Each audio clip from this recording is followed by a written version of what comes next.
څوک دعوت او تبلیغ کار کوي دی به داسې په اودس کې ځان ساتي چې زما د وجې نه چېرته دا عظیم جماعت کام هغه چې نو څوک بدنام نه کړي اودس کې به ځان ساتي. څوک مولا دی دی به داسې طریقې سره خپل ژوند تېروي چې زما د وجې نه دا جامه بدنامه نه شي. اورنګزیب عالمگیر رحمه الله دا اوس بادشاه دی خو ناشنا بادشاه دی. 12,003 احادیث ورته په سند سره یادو 12,003 حدیث په سند سره ورته یادو په 2 هفتو کې قرآن یاد کړی دی. مصلی به جوړولې مصلی هغه به جوړولې او قرآن به لیکلو انا هغه به خرڅولو په هغې باندې به پیسې جمع کولې او وصیت یې دا وکړو چې په دې پیسو باندې و ماته چې دی نو اوبه راوړئ او په دې به هغه زما د کفن دفن انتظام وکړئ. دا بادشاه دغه بادشاه وایي چې زما فتوا دا ده چې کم سړی سحر پاسېدو د قرآن تلاوت وکړو دا زما په نظ مسلمان نه دی. بادشاه وایي بادشاه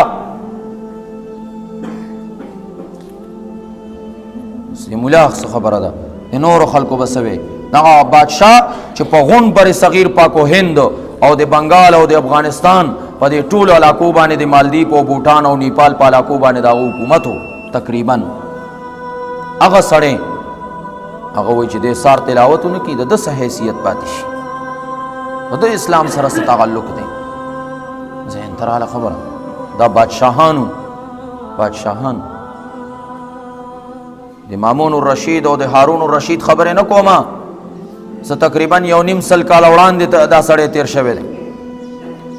په سرکاري دفتر کې به ورته لیمپ چې کوم لګېدلی او 2 شمې به پکې وي نو چې کله به سرکاري کار کولو نو سرکاري شمه به بله وه او چې کله به ذاتي کار کولو نو خپله شمه به یې بله کړه.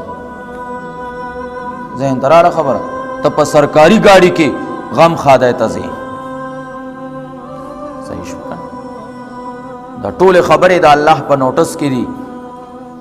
داسې نه ده چې کنې الله جل جلاله نه دا خبرې هېرې شي. نه الله جل جلاله نه هېرېږي نه. سبحان الذي لا يضل ولا ينسى الله هغه ذات دی که نه چې نه ترې لار خطا کېږي او نه پې باندې هېره راځي.